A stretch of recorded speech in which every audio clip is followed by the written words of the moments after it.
Olá, pessoal, muito boa noite. Aqui reunidos, né, para mais uma live do nosso Fórum de Saúde e Segurança do Trabalho do Estado de Goiás. Professora Helenides Mendonça, seja muito bem-vinda. É uma grande honra ter a senhora conosco essa noite, né? Uma professora, pesquisadora, psicóloga, uma pessoa linda, por dentro e por fora, né? Então, para nós, realmente, é um privilégio e uma honra muito grande poder contar com a participação da senhora nesta noite. Pessoal, a professora Helenides Mendonça, ela é psicóloga, doutora em psicologia pela UNB e possui pós-doutorado pelo Instituto Universitário de Lisboa. Ela é professora titular na PUC Goiás, onde atua no ensino, pesquisa e extensão. Ela publicou mais de 50 artigos científicos, além de livros e capítulos que cobrem uma ampla gama de aspectos relacionados ao trabalho, às organizações e à sociedade. Seus interesses atuais de pesquisa estão voltados para a investigação do bem-estar psicológico e da saúde mental dos trabalhadores, assim como para estudos transculturais relacionados a esses tópicos. Bom, feita essa breve exposição desse currículo tão belo, eu passo a palavra à senhora para a senhora cumprimentar o pessoal que está chegando. Boa noite, Carla. Boa noite a todas as pessoas que estão participando dessa live. Primeiro, eu quero lhe agradecer, Carla, pelo convite. Né? Fico muito grata pelo convite, por poder estar aqui fazendo esse bate-papo com você sobre questões tão importantes. E queria também te parabenizar, Carla, por esse trabalho importante seu diante do Fórum de Segurança e Saúde do Trabalhador, não é? Dessas lives, um trabalho de informação, de cuidado com a saúde do trabalhador, com os direitos do trabalhador.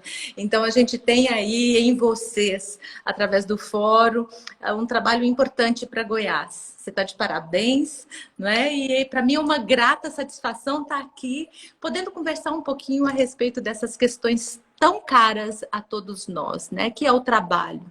E falar um pouco do futuro do trabalho. O que é que nos espera? Pensar um pouco sobre isso, né, Carla? Muito obrigada. Professora, somos nós que agradecemos, né? A senhora tem reconhecimento internacional. A senhora é uma batalhadora, uma estudiosa, uma pesquisadora, uma professora maravilhosa, né? E com uma atuação muito específica, né? Que é nesse campo da psicologia da organização e do trabalho, né? E é isso mesmo, lindona, uma referência no bem-estar no trabalho. E é linda mesmo, acho a senhora muito linda. E Obrigada. assim, o que nos encanta, né, professora? Eu não sei se a senhora tem conhecimento, mas o objetivo do meu trabalho em prol do fórum, nessa área especificamente, é fazer uma ponte entre o direito, né, e sobretudo o direito do trabalho, e a psicologia voltada para o trabalho, né? Porque eu percebi que muitas vezes a gente, como advogado, aqueles que são juízes ou procuradores, ao buscarem fontes de pesquisa, não sabiam onde pegar, colocar, buscar, né? Então, assim, o meu objetivo no aprofundamento do estudo da psicologia do trabalho foi justamente entender um pouco, né, um pouco, e poder fazer essa ponte e fornecer, através do fórum, né, uma fonte segura de pesquisa, de estudo. Então, né, essas lives estão sendo gravadas, elas vão ficar disponibilizadas no site do Fórum de Saúde e Segurança do Trabalho do Estado de Goiás, né? Nós só estamos começando, tem muita coisa boa vindo pela frente. E eu gostaria de dizer a todos, né, o quanto eu já queria ouvir essa fala da professora Helenides sobre esse tema, que foi ela que me sugeriu, né, o trabalho do futuro e o futuro do trabalho. Há muito tempo a senhora me sugeriu, né, e inclusive estava escalada para acontecer no nosso Congresso Internacional de Saúde Mental, né, no trabalho, que não vai ocorrer esse ano por causa da pandemia, mas já estamos programando para realizá-lo no ano que vem, em 2021. E contamos com a participação da senhora, tá, professora?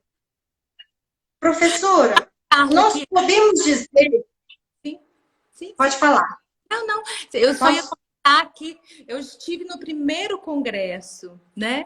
E esse é um congresso maravilhoso. Vocês fazem, de fato, vocês estão de parabéns. Vocês fazem um trabalho muito importante, né? Nessa questão de...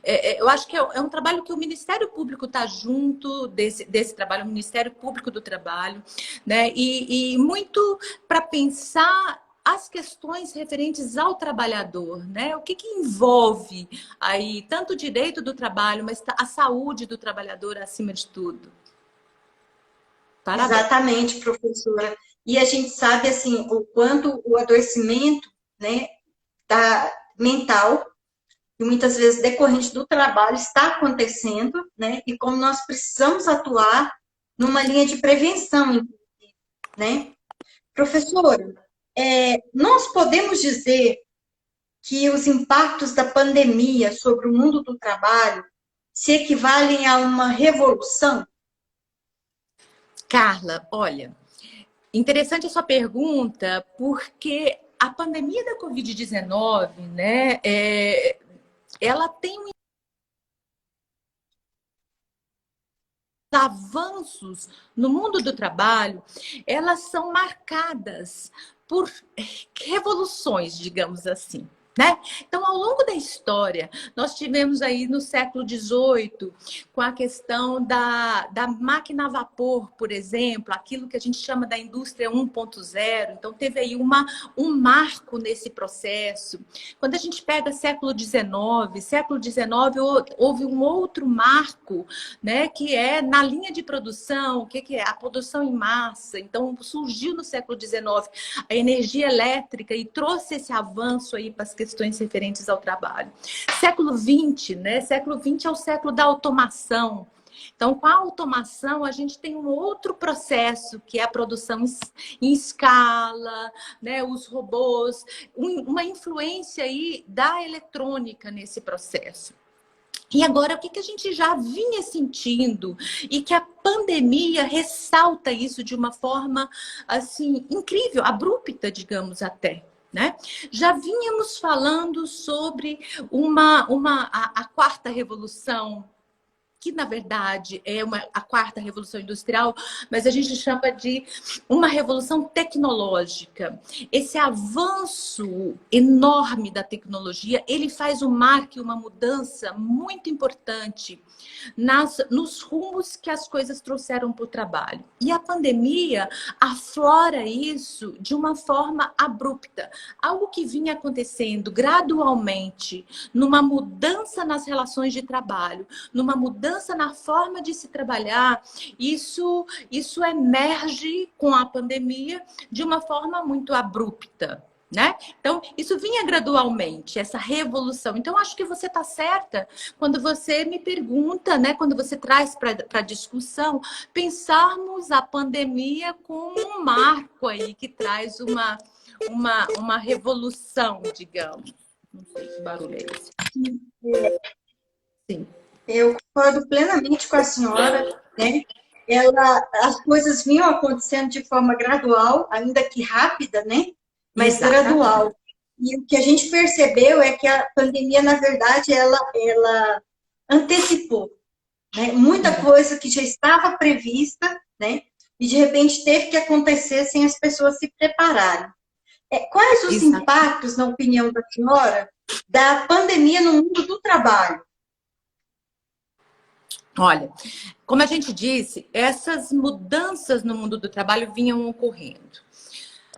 A gente tem um primeiro impacto, que é o impacto sofrido, digamos assim, que é a questão da quantidade de postos de trabalho perdidos, né? Então, esse é o impacto. A gente tem milhões de desempregados com a pandemia hoje, né? Isso traz um estrangulamento e uma dificuldade muito grande, né? Em se estabelecer aí um recaminho, um reordenamento das questões do trabalho. A gente tem aí, né, também uma questão importante, que os trabalhos remotos, né, de repente, aquilo que vinha acontecendo numa tendência gradual, né, de se chegar ao trabalho remoto, ele fica de um dia, da noite para o dia, temos todos que começar a trabalhar de forma remota. Isso traz uma... Seja que a gente estava falando de revolução, traz uma mudança radical, uma revolução. É até interessante comentar, Carla, quando a gente fala de revolução, né? E eu estou pensando aqui. As questões referentes às mudanças no trabalho, elas têm características que passam, que eu costumo dizer que passam por 3 processos distintos. Um que é um processo evolucionário, que é o trabalho evoluir a partir de um ponto. Então, você tem um modo de ação no trabalho e esse modo de ação, ele evolui. Né? Tem uma mudança no processo de trabalho que já é uma mudança revolucionária. O que é a mudança revolucionária? Ela muda a ordem das coisas. Ela revoluciona, ela modifica o processo de trabalho. Então, ela é algo que tem acontecido. Ela não acaba com a ordem posta e com o modo de produção posto, mas ela modifica esse modo de produção. E tem uma outra forma, e que a pandemia, Carla, traz esse processo nessa outra ordem, que é exatamente uma mudança disruptiva. A alta tecnologia já trazia mudanças no processo de trabalho disruptivas. O que é esse processo disruptivo, de mudança disruptiva? É um processo tecnológico, é uma mudança, né, tecnológica que ela acaba com um modo de produção, um modo de fazer aquele trabalho e inaugura outro totalmente diferente. Inaugura um que aniquila com o outro. A gente pode dar alguns exemplos relacionados a isso. A gente que já tem uma certa idade, os novinhos que estão assistindo isso, não vivenciaram esse processo. Mas muitos de nós, né? A gente tinha, por exemplo, aquele vendedor de livro que batia nas nossas casas vendendo enciclopédias. Essa profissão acabou, esse profissional não existe mais. Por quê? Porque surgiu aí o Wikipédia. Wikipédia é a atual enciclopédia, não é? A gente tem um outro exemplo, o Airbnb. Eu acho que o Airbnb é um exemplo muito interessante, porque olha o que aconteceu com o Airbnb. O Airbnb, ele surgiu de uma forma disruptiva, ele revolucionou as indústrias hoteleiras totalmente, não é? Porque você, de repente, podia ser um hotel na sua casa. Né? Então, ele trouxe ele foi disruptivo, porque ele acabou com uma série de hotéis, ele mudou esse processo totalmente, não é? E agora, então, isso foi uma mudança tecnológica. Agora, o próprio Airbnb é afetado pela pandemia. Então, tem aí um impacto biológico que muda até o próprio processo de trabalho, que já era altamente tecnológico. Então, veja bem, né? A gente poderia pensar que basta ser tecnológico e você está salvo diante da pandemia. Não é bem assim. O exemplo nosso é o Airbnb, porque eles demitiram mais de 2.000 pessoas, chegaram a falar em falência, né? O fundador do Airbnb disse, todos esses anos de trabalho, né, foi por água abaixo com a pandemia. E é uma empresa disruptiva, né? Que ela veio para inverter essa ordem. Então, nós temos aí uma mudança muito importante, que é uma mudança disruptiva, ela acaba com determinados processos de trabalho, né? Ela inaugura outro e ela traz aí, não num tempo longínquo, eu acho que é interessante a gente pensar, né? O que é que muda nesse futuro do trabalho? O que muda com a pandemia e que rumos que o trabalho toma? E quando a gente pensa isso no futuro, é um futuro que a gente já está vivendo, né? Porque a gente já começou a viver isso no momento presente. Apesar de que, Carla, eu costumo dizer o seguinte, nem todos nós vivenciamos no mesmo tempo. No tempo lógico, sim. No tempo lógico, nós vivenciamos o mesmo tempo. Estamos todos aqui, 2020, num processo de pandemia. Mas nós somos diferentes. Diferentes naquilo que a gente, na forma como a gente vê o mundo, na forma como a gente lida com as questões, até mesmo tecnológicas. Então, nós temos pessoas que estão lá no século passado e outras que já têm uma mentalidade futurística em termos do que é o trabalho nesse futuro. Então, a gente precisa saber que há esse processo nesse sentido. Quer dizer, com a pandemia, veja bem o que ocorre. Por exemplo, na legislação brasileira, era proibido o atendimento na medicina, a telemedicina, por exemplo. Hoje é permitida a telemedicina. Nós, psicólogos, né, existia uma regulamentação de que não se atendesse virtualmente, a não ser em casos excepcionais, né? Hoje estamos todos atendendo virtualmente, por meio remoto, né? Então, os meus pacientes todos continuaram com o trabalho remoto. Então, o que a gente tem aí é uma mudança no processo de trabalho, que nem sempre esse trabalhador está, como eu diria, preparado para isso, em todos os sentidos. Né? Ele não está preparado em termos tecnológicos, ele não está preparado em termos daquilo que são os conhecimentos necessários para se ajustar a esse novo processo, a esse novo modelo de trabalho. Né? Então, precisa haver uma atuação muito, muito forte, né? De instituições, como o Fórum, por exemplo, no sentido de atuar para entender o que é necessário, até para o trabalhador se fortalecer, para o trabalhador conhecer os novos modos de produção, conhecer a tecnologia. Eu costumo dizer assim, Carla, quando, sei lá, 20 anos atrás, né?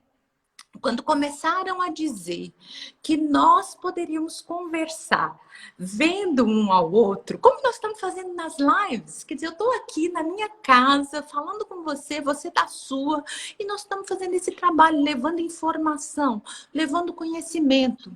E quando me diziam que isso seria possível, eu pensava, de jeito nenhum, é impossível, eu não vou ver isso na minha existência. Né? Eu não acreditava que isso fosse possível. E estamos nós aqui. Né? O que mais é possível de acontecer? O que mais é possível de acontecer em termos do avanço do conhecimento? Né? Então, a gente tem aí uma coisa, as palavras que a gente mais ouve hoje em dia, né? Por exemplo, a gente precisa se reinventar, né? Precisa... Então, o novo normal, quer dizer, está todo mundo ouvindo isso o tempo todo, né? Até onde vai essa possibilidade de criatividade, né, professor? Exatamente. É a criatividade, né? Professor, um dos pontos que eu analisei, acompanhei muito, inclusive com a reforma trabalhista, foi a questão do home office. Né? Uma das resistências maiores que existiam para ele ser implantado seria no sentido de que ele iria causar um isolamento social do trabalhador com a empresa, vamos dizer assim, com os seus demais colegas de trabalho. Era um dos pontos de preocupação. Bom, veio a pandemia, que é uma revolução, né? Como a senhora mesmo disse. E a gente está vendo home office para todo mundo. E precipita isso. Não é? Eu tenho tido experiência percebida, acompanhado famílias, né? E percebendo que as pessoas estão se adaptando muito bem, que são muitos os pais de família que antes ficavam totalmente ausentes, que hoje estão presentes dentro de casa, né? Agora, ontem mesmo nós fizemos um encontro, né, telepresencial com uma empresa, é um projeto que nós estamos acompanhando, um projeto que se chama Despertar. E me veio isso, né? Como que está acontecendo o que, que a gente pode fazer, as empresas, as organizações do trabalho podem fazer para evitar esse isolamento entre pares, né? Ou, melhor, pergunto para a senhora, o que que esse isolamento, se não for tratado entre os pares, né? O que que ele pode ocasionar em termos de relações de trabalho? Uhum. Carla, você toca numa questão muito importante, né? Porque, veja, nós somos seres sociais. Nós, seres humanos, nós precisamos, é muito importante para nós estabelecer laço social, né? O laço social nos fortalece. E esse laço social, ele é tanto com familiares, é o laço social com os colegas de trabalho e também com os amigos, né? Mas somos seres sociais e nós precisamos estabelecer esse contato.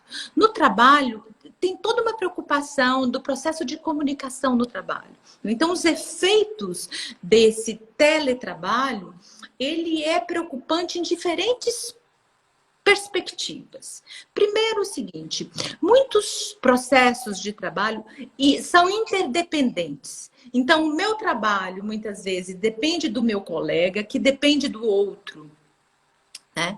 Então, essa interdependência nos processos de trabalho é alguma coisa que tem de ser muito bem cuidada. Então, as organizações precisam cada vez mais de cuidar desse trabalho remoto para que não haja atuações independentes, né? Para que o processo continue harmonioso dentro das questões referentes ao trabalho. Mas para além disso, né, para além da efetividade, da execução da tarefa e do caminhar com isso na forma de trabalhar e de fazer, nós temos uma outra questão importante, né, que é também a própria saúde do trabalhador. Porque o trabalhador isolado, ele também, isso tem um impacto na saúde mental desse trabalhador, né? Então, as organizações, o que eu aconselho, o que eu acho que as organizações precisam atuar de fato, né, é trabalhar esses grupos, mesmo que seja virtualmente. Como é que a gente pode trabalhar os grupos, né, fortalecer os vínculos? Porque, veja, é uma realidade nas condições de trabalho que não tem alternativa de mudança, não tem como mudar isso, é uma realidade. Então não dá para dizer que é uma escolha, é algo imposto, precisa ser feito dessa forma, não há outra alternativa. Diante disso, o que é possível de ser feito? Como que esse trabalhador, que esse gestor pode organizar o processo de trabalho de uma forma que as coisas aconteçam, preservando a saúde mental do trabalhador, preservando as necessidades do próprio trabalho, do próprio serviço, porque isso também é importante. Né? Então, precisa mudar o processo todo. E, inclusive, Carla, o processo de controle, né? Porque as organizações, eu fico imaginando que aquelas organizações muito controladoras, que o trabalhador precisa ali bater o ponto o tempo todo, quer dizer, eles devem estar apavorados, porque chegou no momento que não é por aí, que é por entrega, né? Se você entrega uma atividade de uma forma saudável e eficaz, é o que importa, né? Por outro lado, esse processo do teletrabalho traz aí também uma falta de limite entre o público e o privado. O que entra entre o público e o privado no nosso trabalho, né? Até que ponto? Veja, nós que somos professores, né? Você, e mesmo psicólogo clínico, porque à medida que você atende seu paciente, ele virtualmente, quer dizer, mentalmente as pessoas já fazem uma ideia, não tem horário mais de trabalho. Os alunos a mesma coisa, né? Então, é domingo, é sábado, Eu nem estou dizendo professor de pós-graduação, porque professor de pós-graduação é isso mesmo, a gente já está acostumado, porque a gente trabalha com prazos, tem artigos para serem entregues, tem tese, tem pesquisa, tem tudo é prazo, né?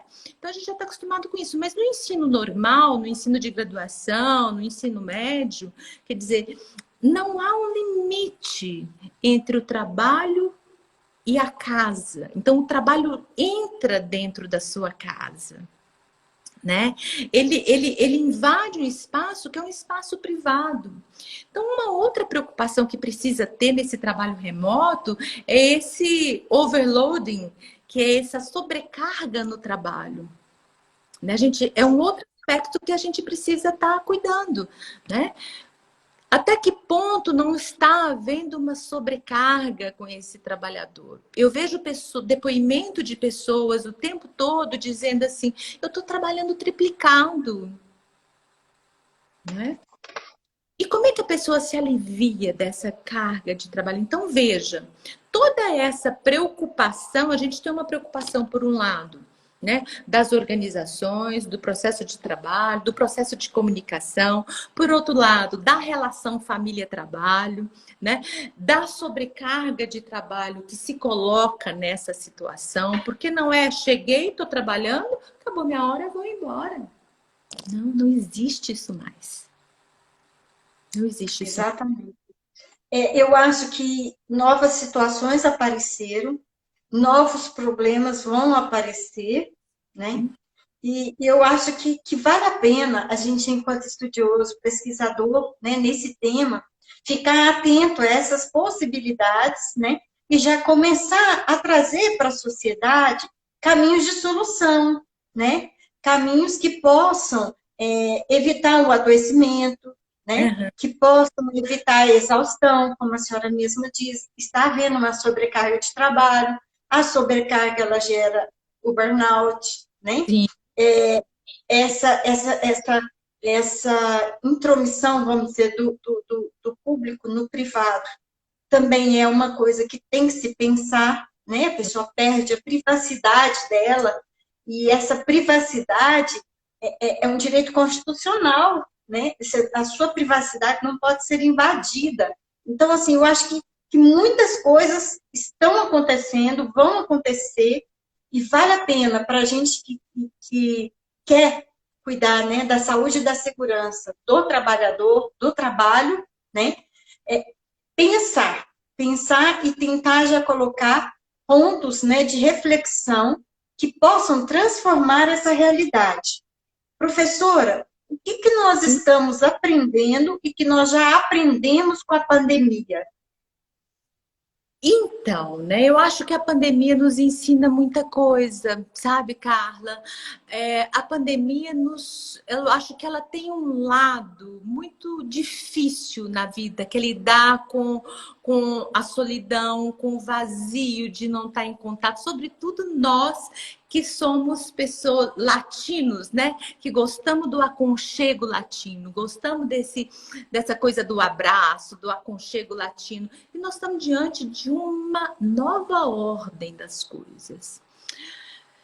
Por outro lado, tem palavras que, no meu entender, definem o que a gente tem aprendido com essa pandemia. Eu acho que uma palavra importante é empatia, solidariedade, né? Pensar os espaços do outro, pensar as dificuldades do outro. Então, a pandemia tem nos colocado numa posição onde as pessoas, me parecem, vamos todos, o mundo sai mais pobre dessa pandemia, mas me parece que sai mais humano. Né? Essa é uma... Eu acho que esse é o grande aprendizado com a pandemia. Para além da questão da ciência, eu acho que está havendo uma volta na valorização da ciência, do conhecimento científico. Não é?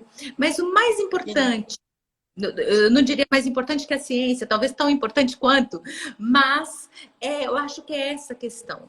Saímos todos mais pobres, o mundo sai mais pobre, mas sai mais humano, mais solidário, mais empático. Com certeza. Professora, quando a senhora estava respondendo a pergunta anterior, a senhora falou uma coisa que eu achei fantástica, com a qual eu concordo plenamente. A senhora disse que o que realmente é importante é a entrega, e não a forma como eu vou fazer, o tempo que eu gastei, onde eu fiz, o que eu fiz, com quem eu falei. Quer dizer, olha, isso dá uma reflexão fortíssima, porque eu reflito muito sobre o trabalhador, por exemplo, que é assalariado, né? Sim. Que é empregado e que é assalariado. O que ele entrega? O que ele entrega para o seu empregador? Ele entrega a vida dele. Sim. Porque o tempo dele, né? O local onde ele vai estar, a liberdade dele escolher o que ele vai fazer, com quem ele vai falar, ele está dando para o empregador, né? Então, quando as pessoas me questionam muito, porque o problema do Brasil é os direitos trabalhistas. Não, mas você quer que ele tenha o quê, esse empregado? Porque ele te entrega a vida. E você vai entregar o quê para ele? Né? No mínimo, uma remuneração, algo que o gratifique, que condiga, né, com aquilo que ele está te entregando. Né? E quando a senhora falou que o que vale, né, nessa relação do trabalho é a entrega daquilo que lhe foi confiado, né? E não a forma, o tempo que você levou. Olha, se as pessoas pudessem acordar para essa realidade, né, professora? E perceber que um ser humano que tem liberdade para trabalhar, que tem criatividade, que tem disponibilidade de levantar da sua cadeira, de conversar com alguém, de ver seu filho, disso ou daquilo, ele é um ser humano melhor, ele vai produzir melhor, né? Sim. E o que você está comprando não é o tempo dele, não é a vida dele, mas somente aquele produto que ele vai te entregar, seja uma prestação de serviço ou uma mercadoria, né? Eu acredito que as relações de trabalho ficariam mais saudáveis. Sem dúvida. Sem dúvida. Agora, Carla, é uma coisa interessante, né? Porque aí entra aqui um pouco a psicanalista. Veja, um controlador, sabe? Um empregador controlador, ele quer morrer com essa questão do funcionário dele não bater o ponto.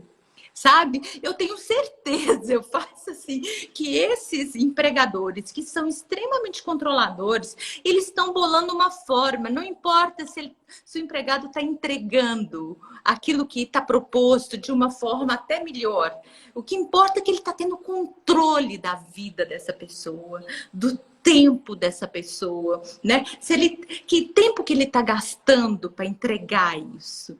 Né? Então, ele quer saber. Isso é uma questão de característica das pessoas, né? As pessoas que são controladoras, elas estão sofrendo com esse processo do trabalhador não estar batendo ponto.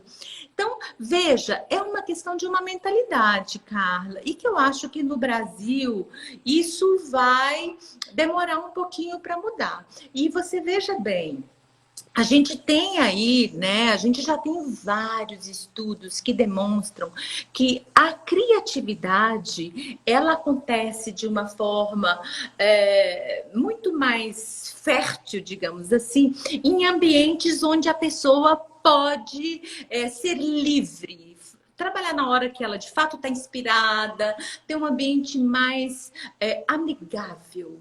E não aquele ambiente escritório, todo rígido, todo formal, estrutura não humanizada. Então, as estruturas são muito mais humanizadas nessas organizações onde requer trabalhos criativos, né? Então, você tem trabalhos com as mais diferentes características, mas estudos demonstram que se você pega um trabalhador que você criativo e cerceia, né, a liberdade dele, a criatividade, a capacidade de inovação desse trabalhador, ela vai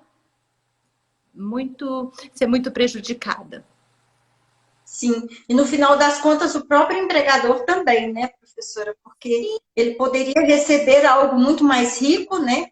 Muito mais inventivo, complexo, É uma ilusão, é uma necessidade de controle ilusória, porque o que importa é a entrega, né? Claro que Professor, trabalhos onde o trabalhador, quer dizer, vamos imaginar, numa colheita, o maquinista está ali colhendo, o tempo de colheita é importante, ele tem que estar ali, porque de outra forma ele não tem como desenvolver o trabalho dele.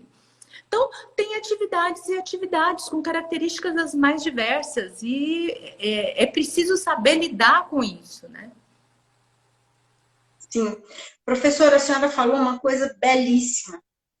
Eu amei o que a senhora disse quando o que nós aprendemos com a pandemia, né? O mundo sai mais pobre, né?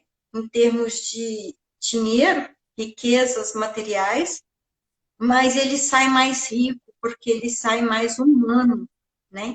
Eu acho que todos nós estamos nos confrontando todos os dias com a morte, né? É algo que nós não gostamos de fazer, que nós não queremos pensar, né? Porque de uma hora para outra nós fomos obrigados, né, a parar, pensar, refletir e perceber. Todos nós somos mortais. É Todos nós verdade. vamos passando, né? E parece que a pandemia ela acelerou esse tempo e ela colocou todo mundo junto no mesmo portão, né? Olha, não importa se você tem dinheiro, se você não tem, se você é preto, se você é branco, O se vírus, você. Nada. vírus não escolhe. Ele vai pegar, Não, ele não escolhe. não. E o que é pior, né? Porque, assim, a reação de cada organismo é diferente, né? Uhum. Então, realmente, estamos todos na mesma condição. Eu acho que o vírus está tratando desigualmente os desiguais, né? Isso está nos permitindo nos tornarmos mais humanos, né? Carla, Eu achei eu belíssima. um comentário antes de você fazer a próxima pergunta, que porque é dentro disso que você colocou aí, né, do impacto aí da Covid-19 nas pessoas. Eu li um artigo hoje, que é um artigo que saiu agora, em julho de 2020, na revista Psychiatric. E esse artigo, ele mostra exatamente o quando, uma coisa interessante, né, nessa coisa da reação diferente ao vírus, ele mostra o impacto da doença sobre a saúde mental das pessoas que foram acometidas e que passaram por um estado grave. Então, essas pessoas, elas sofrem, eles relataram delírios, confusões mentais, né? Então, problema seríssimo em termos mentais das pessoas que são acometidas pelo vírus. Então, é uma outra característica de impacto da doença que está aí acontecendo, né? E a gente sabe que isso vai ter uma repercussão, né, professor? Sim. Se é uma revolução, e acredito que sim, dentro de todas as ponderações que a senhora colocou para nós, né, ela terá repercussões, né, e as repercussões são indefinidas, invariáveis, são variáveis, né, e ainda desconhecidas, não é? Exatamente. Professora, as competências exigidas. Não, vou fazer uma outra pergunta. Sim. Nós, seres humanos, seríamos capazes de nos redirecionar com a ciência, a tecnologia? Como que tudo isso, a robótica, vão influenciar o trabalho futuro? Olha só, né? Essa pergunta é muito interessante. A gente está diante de uma exigência de redirecionamento. Não temos opção. Nós precisamos pegar um rumo, né? Algum rumo é preciso tomar. Essa capacidade de se redirecionar, Carla, ela está muito ligada a algo que está relacionado à capacidade de adaptação da pessoa, não é? É algo que o trabalhador ele vai precisar lançar mão de estratégias de enfrentamento a essa situação. As pessoas que têm estruturas de personalidade mais rígidas, né, são pessoas que vão ter muita dificuldade para se redirecionar, para se adaptar. Então, pessoas que não são abertas à mudança, por exemplo, né? Pessoas que não têm um foco na mudança. Veja, a robótica, a high technology é algo que veio para ficar. Sem medo de errar nessa minha afirmação. É algo que veio para ficar. Né? Então, o impacto nos processos de trabalho, ele vai aumentar cada vez mais. E nós precisamos, de fato, nos adaptar a esse novo processo. Eu acho que as empresas, as organizações, têm um papel importante nesse redirecionamento. Eu vou te dar um exemplo, Carla. Aquelas instituições e organizações que tiveram uma resposta rápida na ação, tá? Na resposta à pandemia, são organizações que saíram na frente, que preservaram seus espaços. Outras instituições que tiveram uma resposta lenta, digamos assim, demoraram para reagir à pandemia, ficaram aguardando, será que passa? Será que 2 semanas? É um mês? Não, vamos esperar mais um mês e a gente retoma. São instituições que perderam espaço na sociedade. Então, vejam, eu dou alguns exemplos de respostas rápidas. Eu vou falar da minha instituição, claro, né, que é nossa, porque você também faz parte, que é a PUC. A PUC está de parabéns com a reação dela imediata à pandemia. Né? Por exemplo, nas minhas aulas, nós não ficamos um dia sequer sem aula. Eu dei aula todas as aulas. Eu não perdi uma aula este semestre. Alguns colegas ficaram uma semana sem aula, porque estavam se adaptando no sistema da universidade, enfim. Mas a PUC reagiu imediatamente. Né? E os trabalhadores corresponderam a isso. Alguns restaurantes também reagiram imediatamente. Foram para o delivery. Foram para aqueles iFood, né? Então, aqueles que responderam mais rápido não perderam espaço. Aqueles que ficaram aguardando e tiveram uma reação lenta, uma resposta lenta, esses foram pessoas que tiveram mais dificuldade. Opa, eu vou desligar esse computador, só um minutinho. Tá ouvindo um barulhinho? Tô. Eu vou desligar aqui, é porque meu celular tá apoiado aqui no notebook. Então, Carla, esse é um impacto que não tem forma, não tem jeito. E as organizações, nesse redirecionamento, no que se refere ao trabalho, elas têm um papel importante para ajudar nesse alinhamento das competências que os trabalhadores precisam ter para darem conta dessas respostas. Né? Então, precisa haver desenvolvimento de habilidades, desenvolvimento de competências, né? Que nos possibilitem nos redirecionar nesse caminho. E aí é que entram, né, um papel importante das organizações nesse sentido. Porque as pessoas precisam de ajuda. A gente poderia dizer, bom, mas há pessoas que têm uma característica muito rígida, que são pessoas que têm dificuldade de se adaptar, que têm dificuldade de se adequar ao novo, que não estão abertos para mudança. Mas, tudo bem, nós temos esse perfil. Por isso que existem os psicólogos, para darem conta, né, de trabalhar com essas pessoas no sentido de abrir aí para uma possibilidade, para um novo, né? Então, você quer se colocar no mercado de trabalho, então o que vai aumentar a sua empregabilidade? Que competência? Entendi. E essa competência, né, a adaptabilidade, a rapidez, o time, né? A senhora fez uma reflexão fantástica, foi isso mesmo. A gente percebeu que quem correu atrás não ficou esperando quanto tempo ia ser, quanto tempo ia passar, e providenciou a solução, ele continua bem no mercado, né? Exa- Aquele que está esperando até hoje vai esperar provavelmente fechado, né? Exatamente, perdeu o time, perdeu o time. Porque é o seguinte, Exatamente. é o tipo de resposta, Carla, que ou responde ou morre.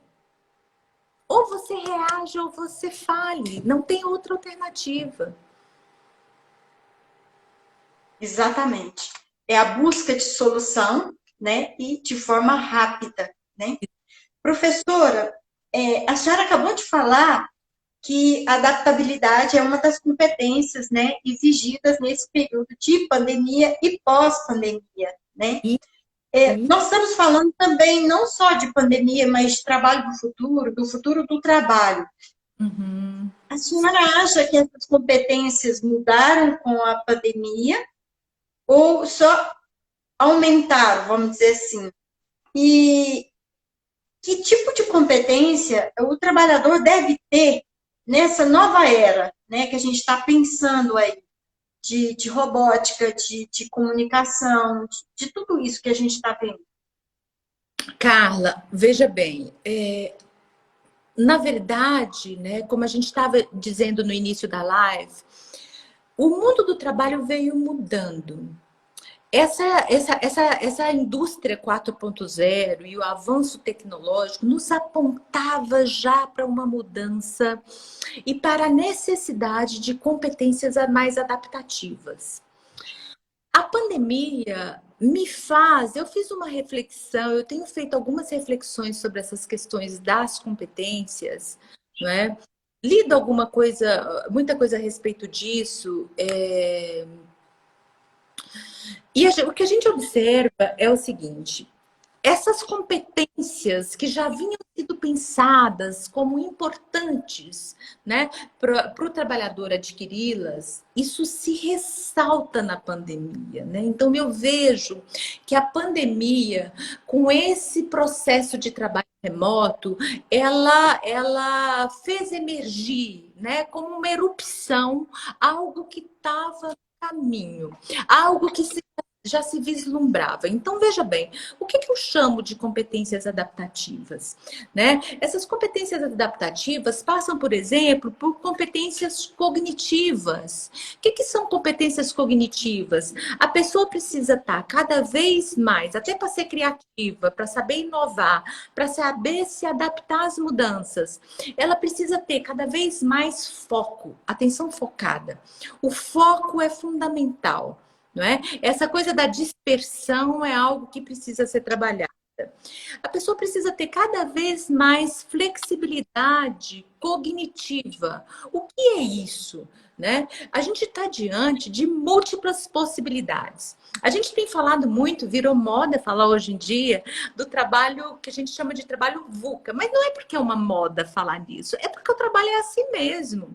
A gente está num mundo do trabalho, né, que é um mundo volátil, que é um mundo incerto. Os trabalhos são cada vez mais voláteis, são cada vez mais incertos, são cada vez mais ambivalentes, cada vez mais complexos. Então, consequentemente, o trabalhador precisa desenvolver uma competência que a gente chama de cognitiva, que é a flexibilidade cognitiva, para ele dar conta de atender a esses processos que não é as atuações no campo do trabalho nem sempre são lineares, né? Elas passam por vieses, né? São multideterminadas. Então, essa é uma outra competência importante. A gente tem competências como, por exemplo, competências sistêmicas, né? Operacionalizar um conceito, por exemplo. A gente tem aí, qual é o problema? O que você pretende? O que você quer atribuir a partir disso? Há uma necessidade também, né, para o trabalhador, que é de produzir sentido. Então, são competências onde o trabalhador ele vai interagindo com isso que é o novo, que é o que muda o tempo todo, que é o que é ambivalente. Se ele não desenvolve essas habilidades, vejam, são habilidades que vão muito além das competências técnicas. Seria muito fácil para mim falar assim, competência técnica. Não, competência técnica é fácil. Por exemplo, eu sou pesquisadora. Eu preciso de conhecimento de estatística porque eu trabalho com pesquisa quantitativa. Pronto, é competência técnica, isso é muito fácil. Essa competência adaptativa é que é o pulo do gato, né? Que é essa expertise que o indivíduo precisa ter. Entendi. Professora, infelizmente nós já estamos quase chegando ao final. Então eu gostaria, infelizmente mesmo, porque é muito gostoso falar e ouvir a senhora. Eu vou fazer uma última pergunta. Sim. Em relação ao bem-estar do trabalhador, como fica a saúde e o bem-estar do trabalhador quando a gente está falando de trabalho do futuro e futuro do trabalho? Olha, eu adoro falar de bem-estar, né? Você sabe que eu tenho vários estudos sobre bem-estar. É interessante, Carla, que os estudos sobre bem-estar têm demonstrado o seguinte, que o que caracteriza, de fato, inclusive estudos longitudinais. Primeiro, eles têm demonstrado que o bem-estar e a felicidade são momentos, são situações, são estados, não são traços. Então, não é eu sou feliz, eu estou feliz. Quando a gente fala do bem-estar e da felicidade como um traço, o que a gente tem, né? Como traço, a gente teria aí uma característica permanente, né? Aquela pessoa que tem essa característica, por exemplo, eu sou uma pessoa espontânea, eu sou uma pessoa extrovertida, é um traço. O bem-estar não, é um estado. Ele varia ao longo do dia, ele varia ao longo da semana, ele varia de acordo com a situação. Eu posso amanhecer plena, feliz, e acontecer algo no meu dia que eu vou entrar num estado de sofrimento, porque alguma situação aconteceu que está me gerando sofrimento.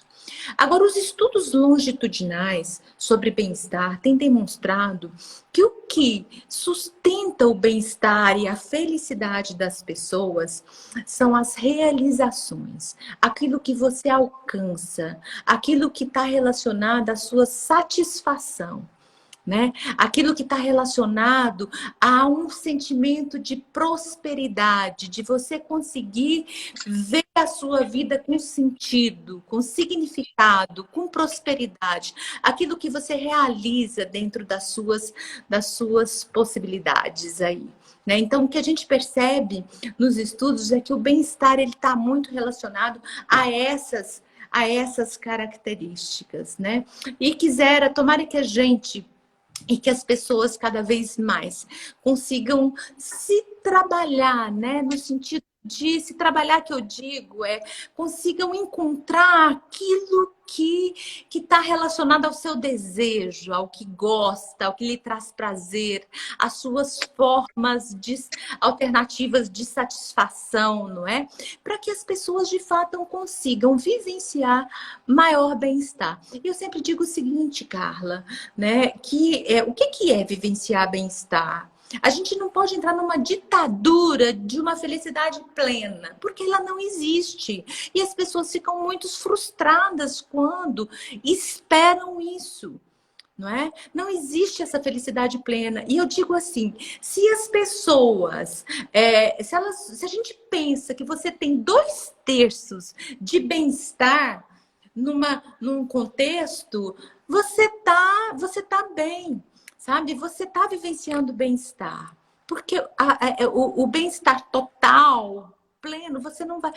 A vida é feita de prazer e sofrimento.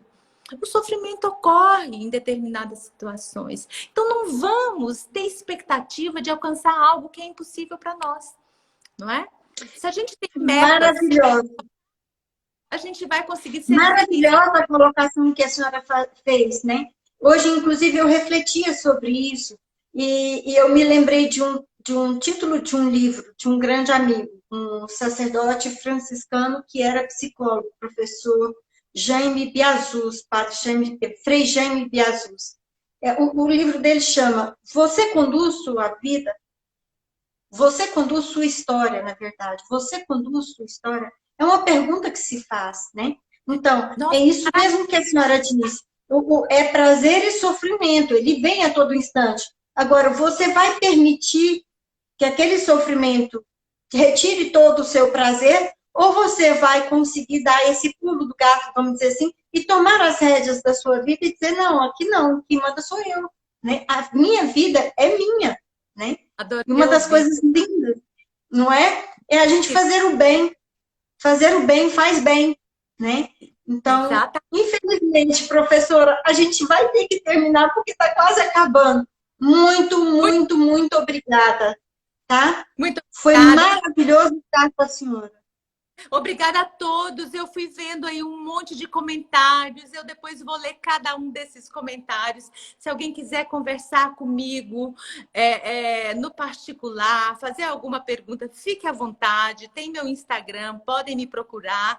Né? E Carla, muito obrigada. Adorei esse bate-papo com Amém, amém, você. amém. E nós também, com certeza, saímos mais ricos e mais felizes, tá? Obrigada, professora. Boa noite a todos, um excelente descanso a todos. Muito Boa, obrigada, boa noite. tá? Obrigada. Boa noite. Tchau. Tchau.